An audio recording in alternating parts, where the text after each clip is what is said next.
Bueno, pues hoy vamos a analizar a fondo una parte clave de nuestra historia reciente, una que a veces, bueno, no se recuerda tanto, ¿no? La gran emigración española de mediados del siglo XX. Exacto, una época marcada por la posguerra, la necesidad, vamos, por buscarse la vida fuera de España. Y para entenderlo mejor, vamos a usar análisis históricos, pero también testimonios. ¿Verdad? Relatos que nos dan el lado más humano. Sí, porque las cifras son importantes, pero las historias personales, eso es lo que realmente te acerca a lo que vivieron.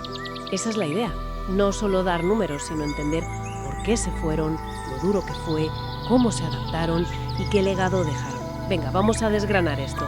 Pues empecemos por el principio, ¿no? La España de los 50, de los 60. Claro, una España saliendo de una guerra civil, aislada, con una economía, bueno, muy precaria. Mucha miseria, sí, y pocas o ninguna oportunidad para la gente joven, sobre todo en el mundo rural. Irse no era una aventura, es que era casi una obligación para sobrevivir o mejorar un poco. Y se fue muchísima gente, las cifras son... Impresionantes.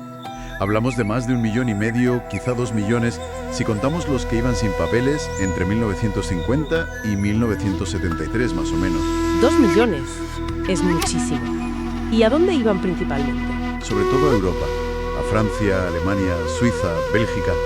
Piensa que Europa necesitaba mano de obra para reconstruirse después de la Segunda Guerra Mundial.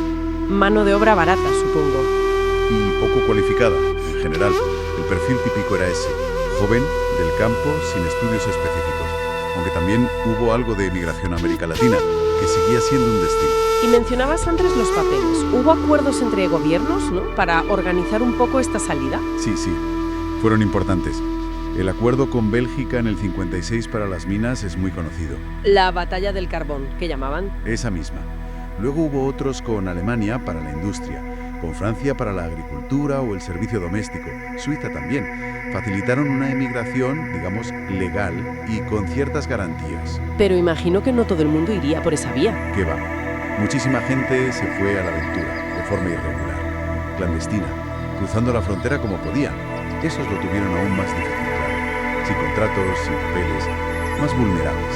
Vale, entonces llegan allí, dejan su pueblo, su familia, todo. ¿Y qué se encuentran? Supongo que un choque brutal. Durísimo. Imagínate llegar a un sitio sin hablar el idioma, a menudo sin alojamiento fijo al principio. Sí, he leído historias de gente durmiendo en estaciones, en cobertizos. Exacto. Y luego, las condiciones de vida. Pues muy básicas. Barracones que ponían las empresas, pisos compartidos por muchísima gente. Y el trabajo, claro, muy duro. Minas, fábricas, la construcción, muchas mujeres en el servicio doméstico. Agotador. Y a eso súmale la nostalgia, ¿no? El echar de menos la tierra, la familia. Muchísimo. La nostalgia era una constante. Y a veces, pues también el rechazo, el racismo. No siempre, pero ocurría. La barrera del idioma era tremenda también. Como la anécdota esa de Joaquín en Lior, ¿no?, que llegó en el 58 sin saber nada de francés. Historias como esa hay miles. Llegar y no poder comunicarte para lo más básico. Las cartas a casa eran, bueno, el único vínculo, la forma de sentirse cerca. Pero fíjate, a pesar de toda esa dureza, la gente salía adelante y se apoyaban entre ellos, ¿no? Fundamental. Se crearon verdaderas redes de solidaridad. Surgieron pequeñas Españas en muchas ciudades europeas. ¿Bares españoles? ¿Tiendas con productos de aquí? Sí, centros culturales, como el García Lorca en Bruselas que mencionan algunas fuentes. Emisoras de radio en español, las reuniones los domingos. La comunidad era un refugio. Y no olvidemos las remesas. Ah, claro, el dinero que enviaban. Cada franco, cada marco, era importantísimo. No solo para la familia que se quedaba en España, sino para la economía del país en general. Las divisas que entraban gracias a la emigración fueron clave. Es que todo esto nos lleva a otro tema, la identidad. Sobre todo para los hijos, ¿no? Los que nacieron allí o se criaron fuera. Ese es un tema complejo. Hay testimonios muy reveladores. Gente que se sentía, pues eso, ni de aquí ni de allí. Como Raquel, que contaba que en Bélgica era la española, pero luego venía a España y tampoco se sentía 100% de aquí. Claro, exacto. O Inocencio y Matilde, que decían, nuestros padres son españoles, pero nosotros ya no tenemos la misma mentalidad. Es una sensación de estar entre dos mundos. Hay una socióloga, Laura Oso, que habla de la doble extranjería, ¿no? Sí, lo describe muy bien. Recoge esa expresión tan gráfica de algunas mujeres en Francia. Sentirse con el culo entre dos sillas. Qué buena expresión, aunque dura. Es que lo define perfectamente. Extranjeras en el país donde vivían y cuando volvían a España de vacaciones o definitivamente, pues también se sentían diferentes. O las veían como las francesas, las alemanas, una identidad partida. Y siempre estaba ahí la idea de volver, ¿no? El famoso mito del retorno. Siempre presente. Era como el objetivo final para muchos, pero la realidad fue variada. ¿Algunos volvieron? Matilde, que volvió a Galicia después de tener una panadería en Suiza. Pero otros se quedaron. Otros echaron raíces, sí. Sus hijos ya estaban allí y tenían su vida hecha.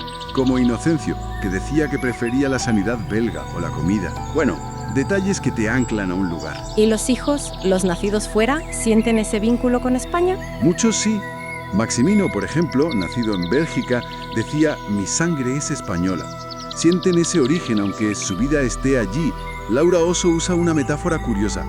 Habla de tortugas y elefantes. Tortugas y elefantes. A ver, explica eso. Pues dice que los descendientes, las tortugas, retornan más al lugar donde tienen la casa, a los vínculos familiares creados allí, mientras que los mayores, los elefantes, a veces intentan volver al origen, a la tierra donde nacieron. Interesante.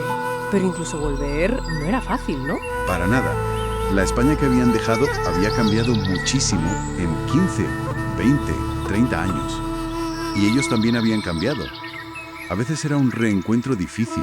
Entonces, si hacemos balance, el impacto de toda esta migración fue enorme. Gigantesco, sí. Económicamente, por las divisas, fue un balón de oxígeno para España. Socialmente, modernizó muchas zonas de origen. Abrió mentalidades. Y conectó a España con Europa de una forma muy directa, muy humana, a través de cientos de miles de historias personales. Exacto. Fue un puente humano. Y es fundamental no olvidar esta parte de nuestra historia. Nos ayuda a entender quiénes somos hoy. Y también, claro, nos da perspectivas sobre las migraciones actuales. Claro, las que vemos ahora, tanto de españoles que se van como de gente que viene a España. Eso es comprender aquellos procesos, aquellas dificultades, motivaciones. Nos da herramientas para mirar el presente. Y bueno, para terminar, una última reflexión que podríamos dejar en el aire. Más allá de lo económico, de las historias individuales, ¿cómo crees que esa vivencia colectiva, a veces un poco silenciada, de tener el corazón partido, un pie aquí y otro allá, cómo ha influido en cómo vemos hoy la emigración, la identidad? Buena pregunta. Esos ecos de alma dividida resuenan todavía hoy en nuestra sociedad. Ahí queda eso para pensar. Ha sido muy interesante. Hasta pronto. Un placer. Hasta la próxima.